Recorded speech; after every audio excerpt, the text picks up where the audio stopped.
He felt isolated, depleted, and he told the author that he just wanted to disappear, to become a ghost.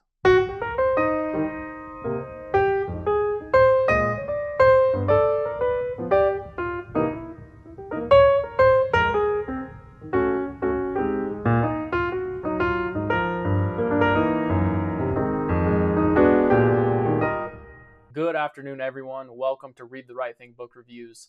I'm Eric.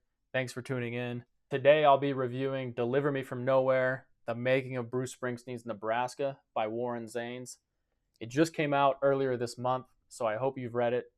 And if not, I think you can still enjoy this review. It's relatively spoiler-free.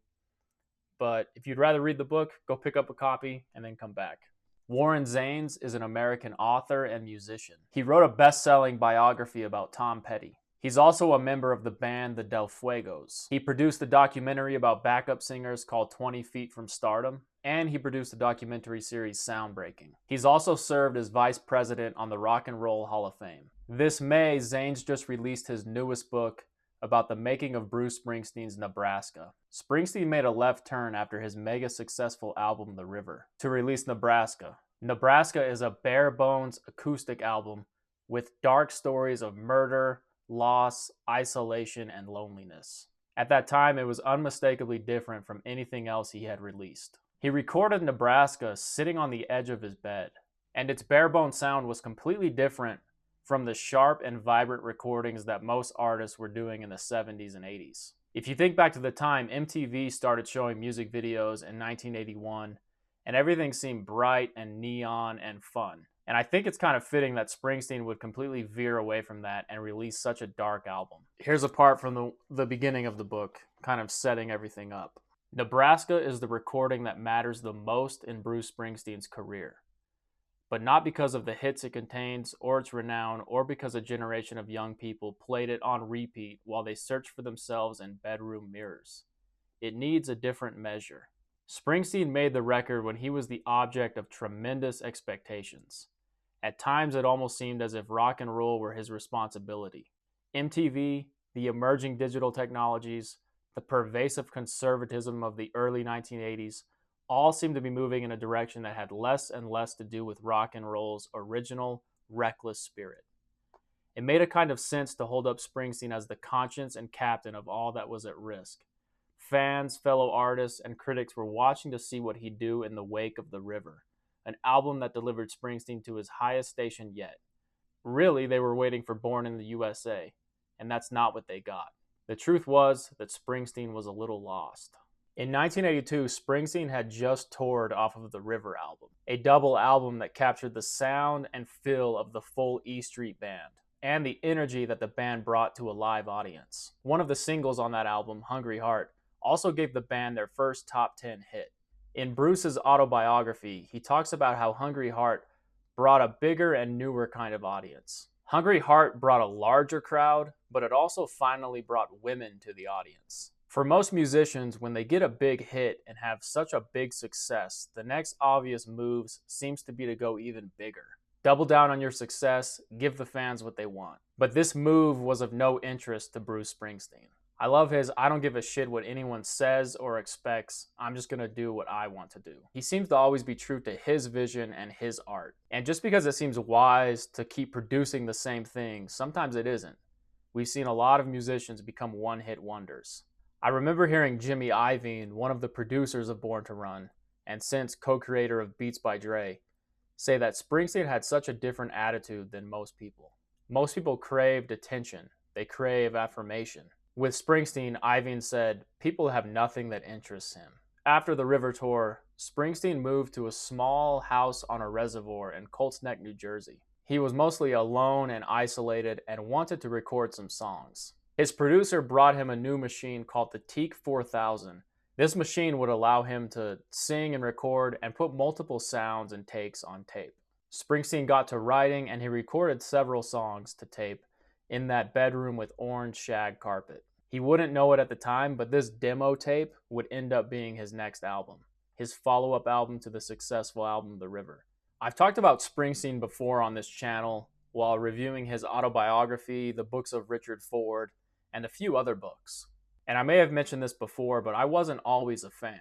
I didn't grow up with parents or family members who were fans of Bruce Springsteen. Basically, I'd only heard a few songs, and the main song I remember hearing was Philadelphia, because my dad had that on a mixtape CD that he had. For some reason, I remember in senior year of high school, I tried to get into the music, but it just didn't take for some reason. I wouldn't start listening to his music until a few years later. When I did become a fan and I finally started to enjoy his music, I started listening to the albums in order. I like the lyrics and musicality and that East Coast Jersey Shore sound of the first two albums. Then, of course, Born to Run is a classic, followed by really good albums, Darkness on the Edge of Town and The River. That trio is just an incredible, couple year span. Then I listened to Nebraska, which is just a completely different sound than the other albums. And I think Nebraska is what really turned me into a fan. Nebraska was, and probably still is, my favorite Bruce Springsteen album. There is something so haunting. The album just has such a dark, haunting tone to it. From the opening harmonica notes, it just sounds completely different. I'd never heard anything like it. I knew I liked the music, so reading this book was really interesting for me.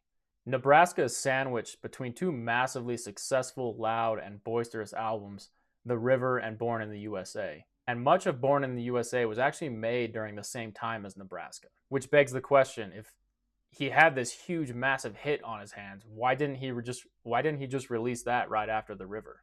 This book is about the creative process. It's about the making of an album and about a musician asking himself some hard questions at the top of his success. Questions like, where's my family? Why am I so lonely? Where's my home?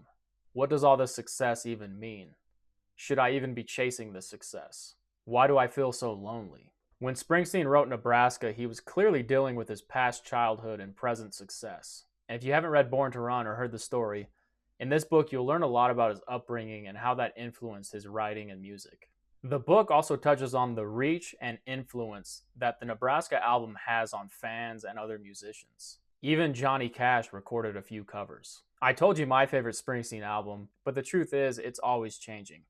If you ask a Springsteen fan their favorite album, you will probably get a different response depending on the day.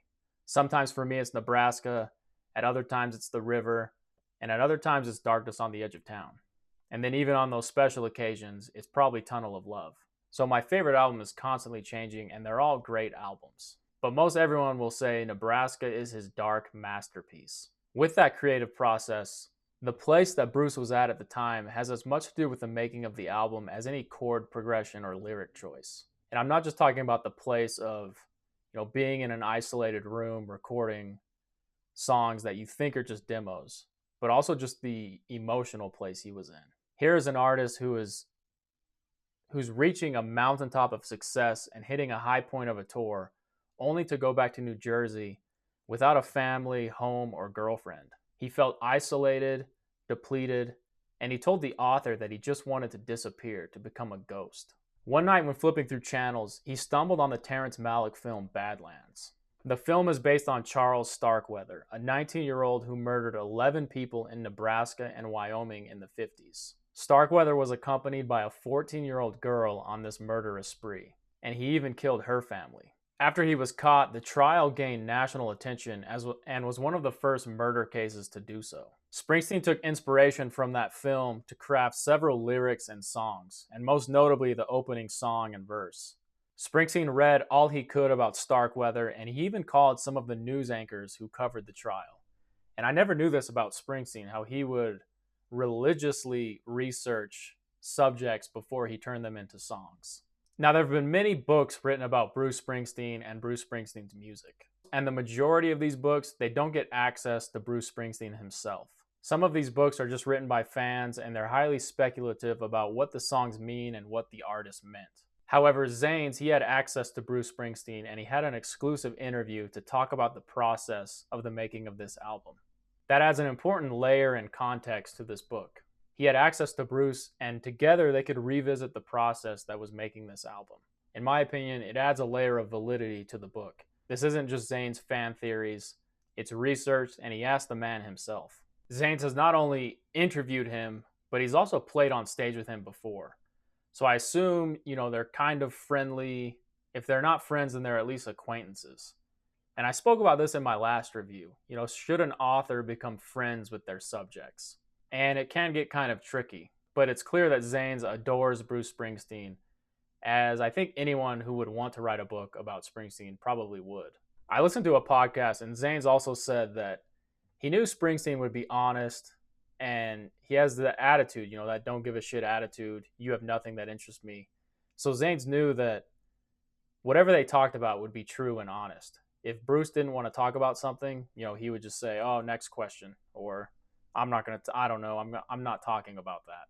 In the book and also in this podcast, the culminating event was Springsteen taking Zanes to the house where Nebraska was made. The house has been added onto, but the bedroom has pretty much been left the same, the orange shag carpet and all.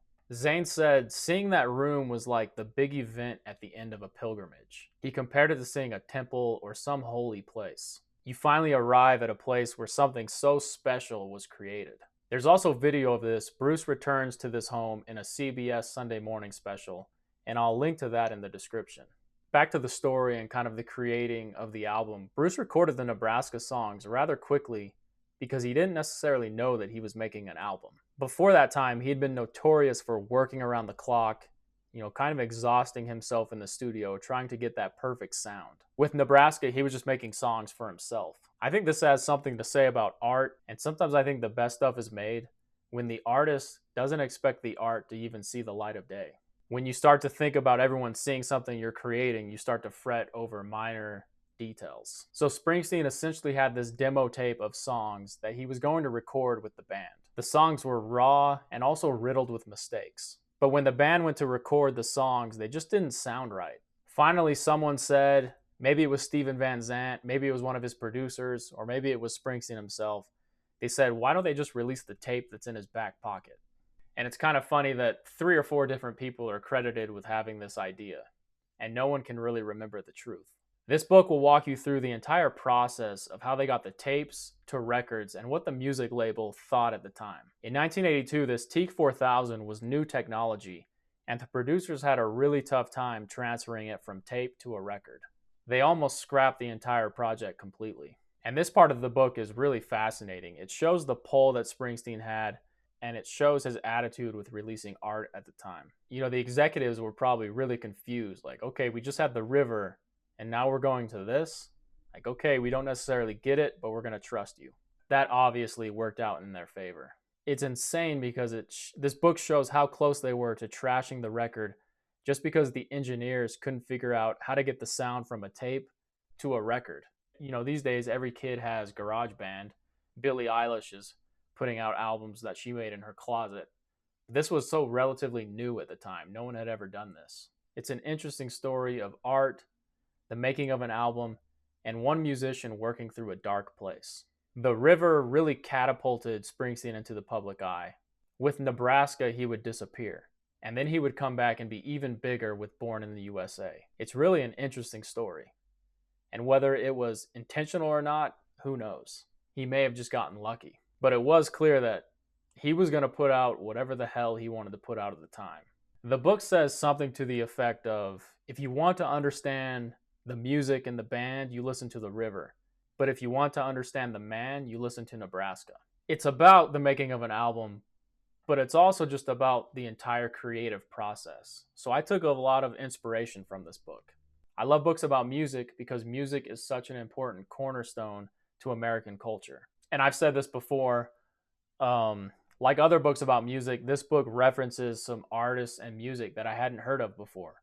So it's really enjoyable to listen along as the book mentions different artists and different music. I'm trying to think of some dislikes. I enjoy most things about Bruce Springsteen, so I really enjoyed this book. If there were any dislikes, it is that some of the information is things that Springsteen fans will already know. Especially these days, it seems like he's been in the public eye for so long, especially with the release of his book and his Broadway show. We might be struggling to find new things about the guy.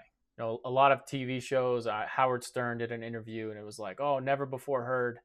And a lot of it is just rehashing stuff he's already talked about in the book, which is still enjoyable, but it's not necessarily new. I think in the book, his producer John Landau even quipped that every interview with Springsteen is labeled as exclusive.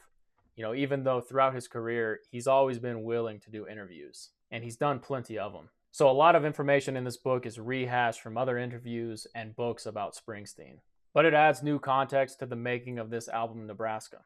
So this book was definitely the right thing for me. And I liked Zane's writing style. I think I'll try to read his Tom Petty book, and I'll see what else he has. I would definitely read one of his books again. So if you like books about music or the creative process, then I would recommend this book to you. So that was my review of Deliver Me From Nowhere by Warren Zanes. If you found this review helpful, please consider hitting that like button, or if you know someone who might like this video, feel free to send it to them. Thanks for tuning in, thanks for watching, and as always, read the right thing.